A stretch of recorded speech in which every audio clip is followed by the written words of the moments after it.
कथा कहाँ गई? वाह। और बाकी लोगों को भूल गई क्या? याद है कि भूल गए? अच्छा याद है। शंकर भगवान कथा सुनाने लगे। पहले दिन की कथा हुई, वो टूटा हुआ अंडा जुड़ गया। दूसरे दिन की कथा हुई, उस अंडे में प्राण का प्रादुर्भाव हो गया। तीसरे दिन की कथा हुई, उसमें जीव प्रकट हो गया। चौथे दिन की कथा हुई, अंडा टूट गया और उसमें से छोटा सा बालक बाहर आ गया। पांचवें दिन की कथा हुई, महाराज उसके छोटे छोटे पंख निकल आए। छठवें दिन की कथा हो रही थी और वो बड़े भाव से कथा सुन रहा था। और प्रभु इच्छा हुई, क्योंकि भगवती जगदम्बा है माता पार्वती, वो तो एक लीला वश ही उनको नींद आई। छठवें दिन की कथा हो रही थी और माँ को नींद आ गई। जैसे ही माँ को नींद आई, अब ओम का जो उच्चारण था, ध्वनि थी, वो बंद हो गई। अब ओम की ध्वनि बंद हुई तो वो छोटा सा जो बालक था, इतने भाव से कथा सुन रहा था, उसे लगा कि कहीं ये बाबा जी कथा ना बंद कर दे। जो कथा के प्रेमी होते हैं ना, उनको तो बस ये लगता है कि हर हाल में कथा मिले। वो कथा सुनने के लिए कहीं पहुंच जाएंगे। जैसे यहाँ भी दूर दूर से भक्त लोग आए हैं ना, और हमारे जो प्रधान जी हैं वस्तुपार से, आप तो कहीं भी कथा हो, देवरिया पहुंच जाएंगे, कुशीनगर पहुंच जाएंगे, जहां भी कथा होती है आप प्रयास करते और पहुंच जाते हैं। क्योंकि जो कथा के रसिक होते हैं ना, उनको हर हाल में कथा चाहिए, वो पहुंच जाएंगे, कहीं भी सुन लेंगे। तो अब वो छोटा सा बालक सोचने लगा कि मैया ने तो ओम कहना बंद कर दिया, और ओम नहीं सुनाई पड़ेगा तो ये बाबा कथा भी बंद कर देगा। सो वो छोटा सा बालक ही ओम कहने लगा। ओम ओम कहने लगा, कथा होने लगी और कथा पूर्ण हो गई। 7वां दिन आया, कथा विश्राम हुई। 7वें दिवस और शंकर भगवान ने जय घोष किया। बोलिए कृष्ण कन्हैया लाल की जय हो। भागवत महापुराण की जय हो। जैसे ही जय जयकार की, मैया पार्वती की नींद खुल गई। अच्छा देखो, श्रोता भी कई प्रकार के होते हैं। श्रोता भी कई प्रकार के होते हैं। कथा सुनने वालों की भी अलग अलग कैटेगरी बताई गई है। एक महात्मा जी बता रहे थे, बोले एक होते हैं श्रोता, एक होते हैं सोता, और एक होते हैं सरोता। बता दे कि रहने दे? बता दें? अरे वाह। श्रोता एक होते हैं, कौन? बोले जो समय से कथा में आते हैं, और समय से, समय का मतलब बोले पहली आरती शुरू होती है उस समय तक कथा में आ जाओ, व्यास जी के आने के पहले जो आ जाए। और कथा जब विश्राम हो तो आरती का दर्शन करके ही जो जाए, उसे श्रोता कहते हैं। सच्चा श्रोता, सुनने वाला। और 3 घंटे बिल्कुल भाव से ध्यान लगा के एकाग्र चित्त से कथा को सुने, और सुनने के बाद केवल यही तक नहीं, उस कथा को अपने जीवन में भीतर भर के मन में घर तक जाए। ऐसा नहीं कि बस कथा में जब तक है कथा सुन लिया, जैसे ही पंडाल के बाहर निकले वही दुनियादारी शुरू हो गई। जैसे पंडाल के बाहर निकले वही निंदा चुगली शुरू हो गई, फलाने की बहुरिया ऐसी। हाँ। कथा पंडाल से बाहर निकलते ही सब कथा भूल जाती है। हाँ, बोले महाराज की कथा, जाए महाराज के पास, हम तो चले अपने घर। जब तक यहाँ बैठेंगे तब तक तो सुनेंगे, फिर उसके बाद भूल जाएंगे। तो एक होते हैं श्रोता, जो श्रवण करे और श्रवण करने के बाद उसे मन में अपने हृदय में उतार कर, पूरी कथा नहीं आ सकती, थोड़ी जितना भी याद हो जाए वो जाए लेकर, और कुछ न कुछ उस कथा को अपने जीवन में उतारने का प्रयास भी करे। ऐसा नहीं कि केवल सुन के चला जाए, कुछ न कुछ जीवन में उतारने का प्रयास होना चाहिए। वो होते श्रोता। दूसरे नंबर के होते हैं, बोले ये होते हैं सोता। ये कथा में आएंगे, बिल्कुल आराम से बैठेंगे, इधर देखेंगे उधर देखेंगे, कौन आए हैं कितने आए हैं, फिर बगल वालों से थोड़ी हालचाल हो जाएगी, चर्चा हो जाएगी, जान पहचान वाला है तो परिचय का बात, कोई नया है तो कहाँ से आई हो, अकेली आई हो कि पति देव साथ आए हैं, पूरे घर का हालचाल, कितने बच्चे हैं, पति देव क्या करते हैं, और अंतिम में धीरे से कहेगी एक बात बताओ, तुम्हारी सास है कि छुट्टी मिल गई। और ये सब करने के बाद अब सुन लेती हैं कथा, और कैसे सुनती हैं, 2 मिनट सुनेंगी और उसके बाद जय सिया राम, गई कथा। ये दूसरे नंबर वाले होते, क्या नाम है इनका, सोता। वो कथा में आते इसलिए है कि सो जाए हैं, नींद आ जाए। एक जगह तो एक मैया हमसे कहने लगी, देवी जी आप बहुत बढ़िया कथा सुनाती हैं। हमने कहा अच्छा, इतना भी बढ़िया क्या सुन लिया? बोले बहुत बढ़िया कथा होती है, आनंद आ जाता है। तो हमने कहा आपको एक्स्ट्रा आनंद आता है कथा में? बोले हाँ बहुत आनंद। तो हमने पूछा कि आनंद क्या आता है? तो माता जी ने कहा कि वो बात ऐसी है कि घर में 3-4 नींद की गोली खा लूँ ना तो भी नींद नहीं आती है, पर कथा में जम के नींद आती है। 3 घंटा आराम से सोते हैं, कोई डिस्टर्ब करने वाला नहीं। मैंने कहा धन्य हो मैया। अब बताओ, ऐसे भी श्रोता होते कि चलो घर में तो लोग सोने नहीं देते, अब चल के कथा में सो लेंगे, घर में बच्चे डिस्टर्ब करते हल्ला करते तो कथा में सो रहे। तो पहले नंबर के श्रोता, दूसरे नंबर के सोता, और तीसरे नंबर वाले तो भैया बड़े खतरनाक होते, ठाकुर जी बचाए। ये तीसरे नंबर वाले सरौता होते। सरौता जानते हैं ना, वो सुपारी काटने वाला आता है ना, सुपारी को कट कट कट कट करता है।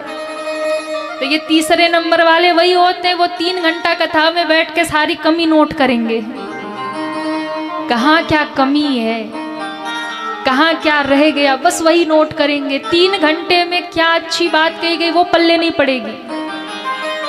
3 घंटे में कहाँ से कोई कमी, वही नोट करेंगे। तो ये तीसरे नंबर वाले बड़े खतरनाक होते।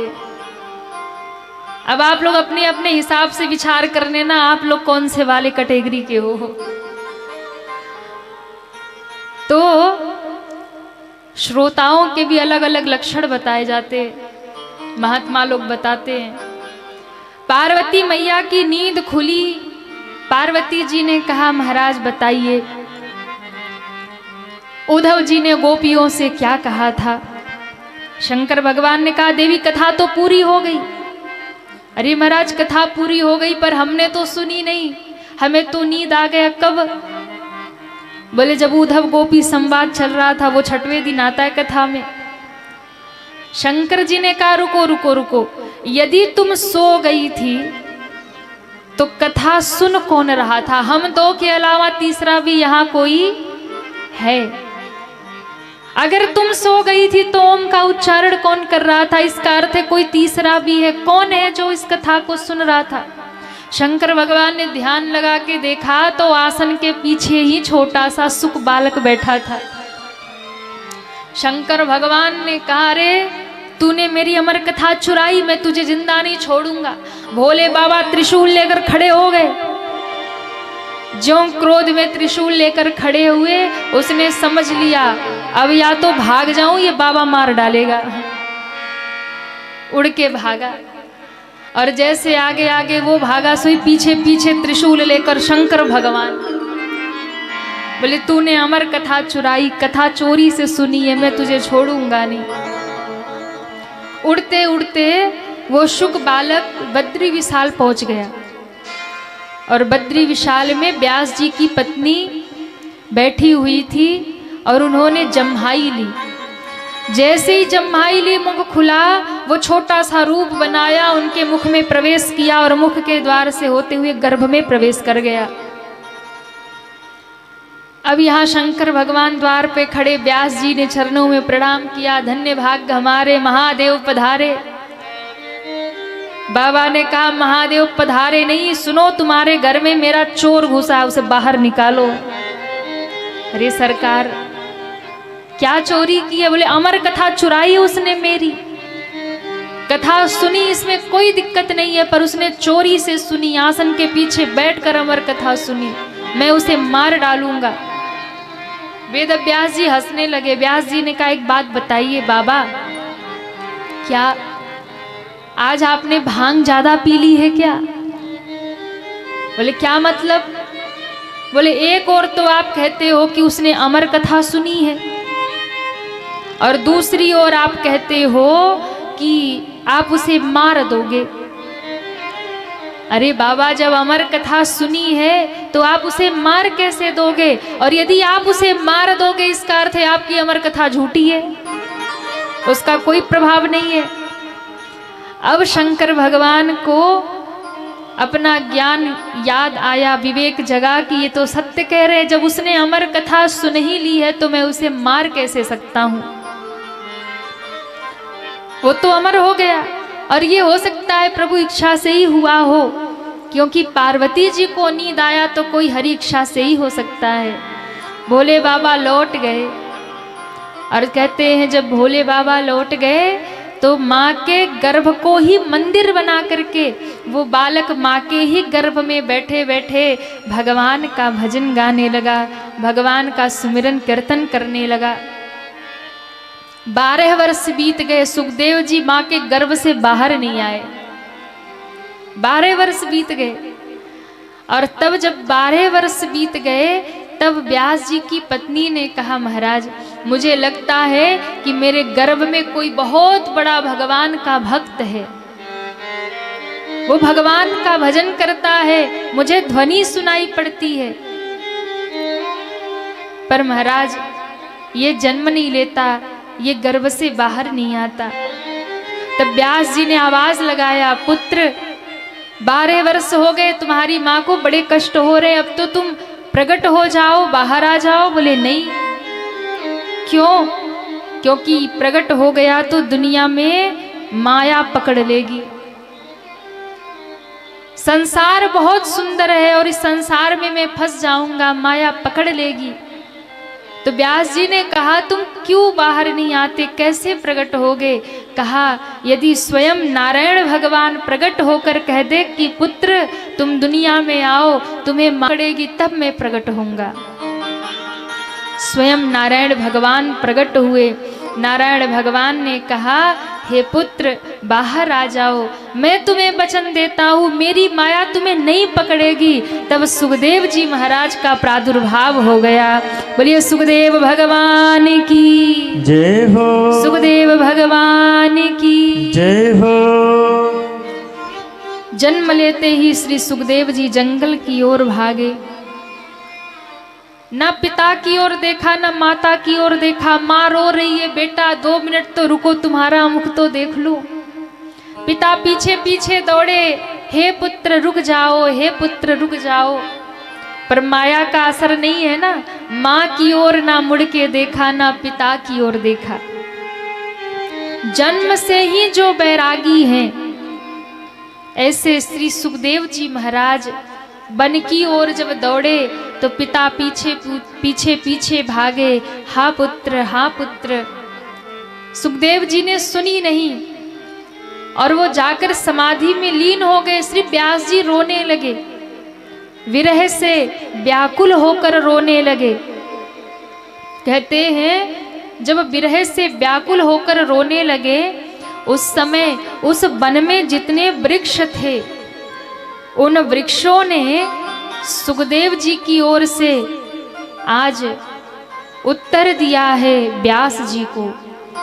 सोचिए कितना बड़ा त्याग होगा, कितना बड़ा वैराग्य होगा सुखदेव भगवान का, कि उनकी तरफ से वो नहीं बोले, उनकी तरफ से वृक्ष बोल रहे। जो जड़ है, जो नहीं बोलते, वो वृक्ष बोल उठे महाराज, वो वृक्ष बोल उठे। पुत्रेति तन्मयतया तरवोभिनेदु स्तम सर्वभूत हृदयं मुनिमानतोष्मि। जब तन्मय होकर के रोते हुए पुकारने लगे उसी वन में, हे पुत्र रुक जाओ, हे पुत्र रुक जाओ। सुखदेव जी मुड़कर नहीं बोले। तब व्यास जी को उन वृक्षों ने सुखदेव जी की ओर से कहा, अरे व्यास जी, किसे पुत्र पुत्र कह करके विरह में रो रहे हो? कौन किसका बेटा, कौन किसका पिता? अरे कितने जन्मों में ये तुम्हारे पिता, तुम इनके पुत्र बने होगे, और कितने जन्मों में ये पुत्र और तुम पिता बने होगे। ऐसे परम वैराग्यवान पुत्र है आपका। जब वृक्ष बोले तब व्यास जी को लगा कि मेरा पुत्र कितना महान है। और एक घटना और घटी। सरोवर में कुछ युवतियां स्नान कर रही थी, और सुखदेव जी को पुकारते हुए जब दौड़ते हुए व्यास जी आए ना, तो वो स्नान तो कर रही थी, सुखदेव जी चले गए तो वो विचलित नहीं हुई। लेकिन जैसे ही व्यास जी आए, व्यास जी को देखते ही उन कन्याओं ने अपने वस्त्र ठीक कर लिए। वो एकदम मर्यादा में खड़ी हो गई, और व्यास जी को बड़ा आश्चर्य हुआ। व्यास जी ने कहा, उन कन्याओं से, उन युवतियों से पूछा, बताओ अभी मेरा यहाँ से 16 वर्ष का पुत्र गया है, युवा पुत्र गया है, उसे देखकर तुम्हें लज्जा नहीं हुई? तुम स्नान करती रही, मैं तुम्हारे बाबा पर बाबा जैसा, और मुझे देखकर तुम अपने वस्त्र ठीक करने लग गई। क्या मेरे पुत्र से तुम्हें लज्जा नहीं और मुझसे लज्जा हो रही? मैं तुम्हारे बाबा पर बाबा जैसा। तब उन कन्याओं ने हाथ जोड़ के कहा व्यास जी क्षमा करिएगा, आपकी दृष्टि में है कौन स्त्री है, कौन पुरुष है, कौन बूढ़ा है, कौन युवा है, आपकी दृष्टि में है ना। पर आपके पुत्र सुखदेव तो इतने महान हैं, वो इतने वैराग्यवान हैं कि उनकी दृष्टि में ना कोई स्त्री है, ना कोई पुरुष है, ना कोई बूढ़ा है, ना कोई युवा है। उनकी दृष्टि में तो सब परम तत्व परमात्मा ही है। उनकी दृष्टि में तो हर एक जीव केवल परमात्मा का अंश है, ईश्वर अंश, जीव अविनाशी। उनके दृष्टि में स्त्री पुरुष का भेदभाव ही नहीं है, और जिसके दृष्टि में स्त्री पुरुष का भेदभाव नहीं है उससे हमें लज्जा कैसी? आपकी दृष्टि में तो भेदभाव है, आप पहचानते हो कौन स्त्री है, कौन पुरुष है, कौन युवा है, कौन वृद्ध है। आपकी दृष्टि में भेदभाव है, इसलिए आपसे हमें लज्जा हुई। आपके पुत्र के दृष्टि में तो सब चिन्मय आत्मा है, परमात्मा स्वरूप है, इसलिए उन्हें देखकर हमें संकोच नहीं हुआ। व्यास जी स्तब्ध रह गए, इतना महान है मेरा पुत्र। लौट कर वापस आ गए, 18 पुराण लिखे, 1 लाख श्लोकों वाला महाभारत लिखा, गीता लिख दिया, ब्रह्मसूत्र लिख दिया, 1 वेद के 4 वेद कर दिए व्यास जी महाराज ने। और इतनी ग्रंथों की रचना करने के बाद जब मन को शांति नहीं मिली, तब नारद जी ने कहा अब भगवान की लीला का गुणगान करिए, भक्तों के चरित्र लिखिए, तब आपका मन शांत होगा। तब श्री व्यास जी महाराज ने श्रीमद् भागवत महापुराण का निर्माण किया, जिसमें 18,000 श्लोक है, 335 अध्याय हैं और 12 स्कंद है। ऐसे भागवत महापुराण की रचना कर दी। बोलिए भागवत महापुराण की जय हो। और उनके श्लोकों को जब सुना तो दौड़े दौड़े पिता की शरण में आ गए सुखदेव जी समाधि छोड़ करके। कहा मुझे वो भागवत सुननी है जिसमें भगवान के स्वरूप का वर्णन है, जिसमें भगवान स्वयं सामने दिखाई देते हैं। ऐसे भागवत की कथा मुझे सुनना है पिताजी। व्यास जी ने कहा क्या बात है, जिस पुत्र के पीछे मैं पागल की तरह भागा इसने मुड़ के देखा नहीं। आज वही बेटा कहता है मुझे भागवत सुनना है, लौटकर स्वयं घर आ गया। क्यों? क्योंकि भैया जहां भगवान की कथा होगी वही भगवान के भक्त होंगे। आप दुनिया का प्रदर्शन करके दुनिया के लोगों को बांध सकते हो, आकर्षित कर सकते हो, धन का प्रदर्शन करके, बल का प्रदर्शन करके, अपने रूप का प्रदर्शन करके आप संसार को बांध सकते हो, आप दुनिया को बांध सकते हो, पर भगवान इन सब से बंधने वाले नहीं है। ना धन से, ना बल से, ना रूप से, ना सौंदर्य से, आपके किसी भी संसार के दिखावे से भगवान बंधने वाले नहीं हैं। लेकिन हाँ, आपके दिखावे से दुनिया प्रभावित हो जाएगी, पर आपके भक्ति से दुनिया बनाने वाले प्रभावित होंगे। भगवान प्रभावित होंगे आपकी भक्ति से, आपके प्रेम से। इसलिए संत लोग गाते हैं, मुझे दे दर्शन गिरधारी रे, तेरी सावरी सुरतिया पे वारी रे। मुझे दे दर्शन गिरधारी रे, तेरी सावरी सुरतिया पे वारी रे। मुझे दे दर्शन गिरधारी रे, तेरी सावरी सुरतिया पे वारी रे, तेरी सावरी सुरतिया पे वारी रे। कन्हैया वारी रे, कन्हैया वारी रे, सावरिया वारी रे, सावरिया वारी। दोनों हाथ उठा के सभी तालियां बजाते हुए हरि बोल। श्री राधे।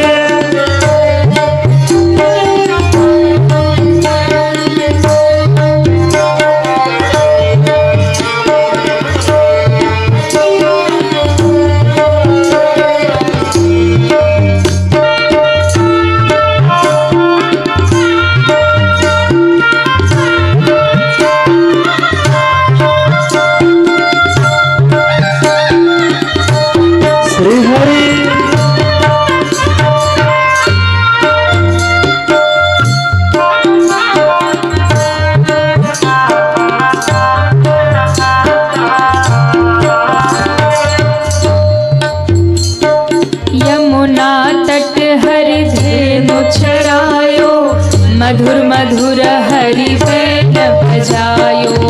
यमुना तट हरि धेनु चरायो, मधुर मधुर हरि बैन बजायो। यमुना तट हरि धेनु चरायो, मधुर मधुर हरि बैन बजायो। यमुना तट हरि धेनु चरायो, मधुर मधुर हरि बैन बजायो। बांधे कमरिया कारी रे, बांधे कमरिया कारी रे।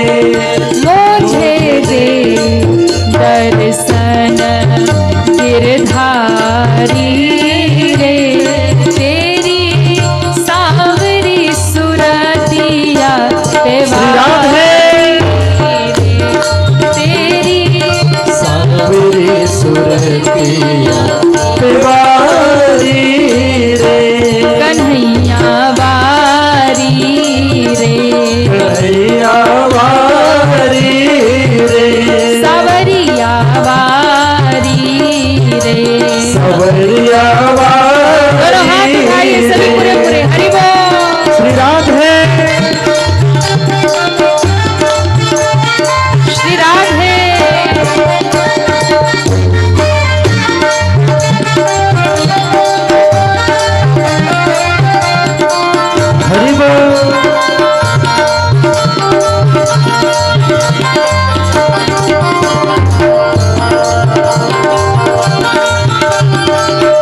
वृंदावन में रास रचावे, गोप गोपियाँ संग मिल गावे। वृंदावन में रास रचावे, गोप गोपियाँ संग मिल गावे। वृंदावन में रास रचावे, गोप गोपियाँ संग मिल गावे।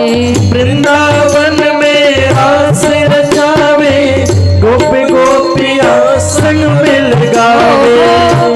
नूपुर की धुन प्यारी रे, हो नूपुर की धुन दोनों हाथ उठा प्यारी रे।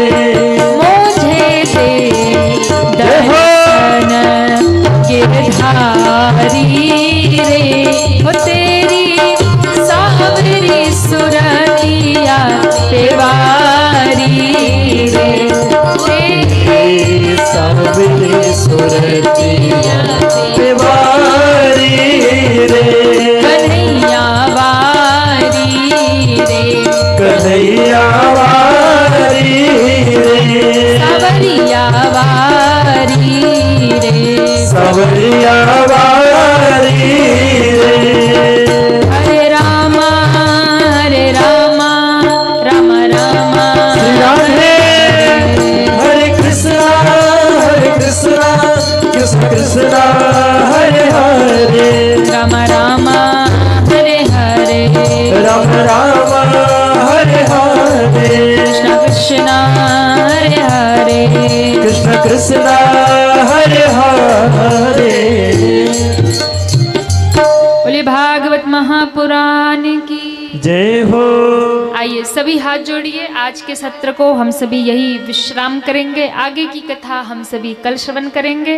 सभी दोनों हाथ जोड़िए और भाव से श्री हनुमान जी के चरणों का ध्यान करिए। कथा विसर्जन आज की, सुनहु वीर हनुमान, राम लखन सीता सहित सबका करहु कल्याण। बोलिए श्री हनुमान जी महाराज की जय हो। वृंदावन बिहारी लाल की जय हो। श्री काशी विश्वनाथ की जय हो। श्री भागवत भगवान की जय हो। नमः पार्वती पते। सपरिवार एवं समस्त चौरसिया परिवार को बहुत बहुत धन्यवाद। यह परम मंगलमयी सुंदर आयोजन आप सभी के द्वारा आयोजित किया गया और जितने भी दूर दराज से भक्तजन प्रतिदिन उपस्थित हो रहे हैं, आप सभी को बहुत बहुत साधुवाद है, धन्यवाद है। और हम सभी जिनके नाम उद्घोष किए गए आप यथाशीघ्र व्यासपीठ से आशीर्वाद प्राप्त कर लेंगे। और अब आरती का कार्यक्रम होगा, मुख्य यजमान आएंगे। मुख्य यजमान परिवार आ जाएं और आरती के क्रम में हम सभी चलेंगे। और पुनः इसी प्रकार से हम सभी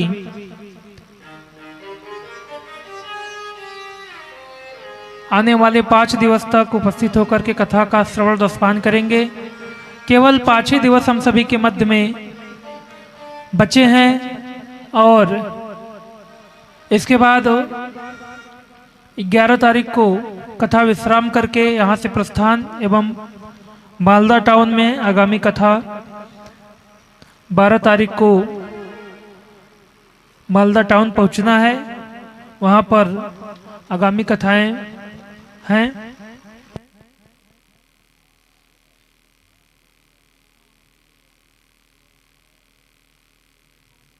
की है आरती, पापियों को पाप से है तारते।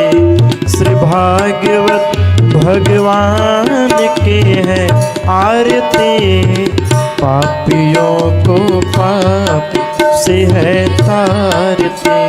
ये अमर ग्रंथ ये मुक्ति पंथ ये पंचम वेद निराला, नव ज्योत जगाने वाला। ये अमर ग्रंथ ये मुक्ति पंथ, ये पंचम वेद निराला, नव ज्योत जगाने वाला। हरि नाम यही हरि धाम यही, हरि नाम यही हरि धाम यही। जग के मंगल की आरती, पापियों को पाप से है तारती।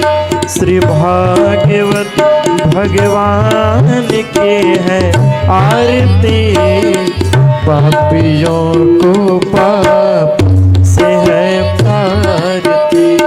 ये संत गीत पावन पुनीत, पापों को मिटाने वाला, हरि दर्श कराने वाला।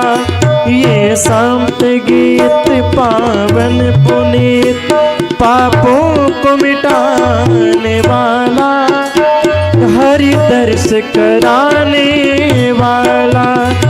ये सुख करनी ये दुख हरनी, ये सुख करनी ये दुख हरनी। श्री मधुसूदन की आरती, पापियों को पाप से है तारती। श्री भागवत भगवान की है आरती, पापियों को पाप से है तारती। ये मधुर बोल पद पंत को, सदमार्ग बताने वाला, बिगड़ी को बनाने वाला। श्री राम यही घनश्याम यही, श्री राम यही घनश्याम यही।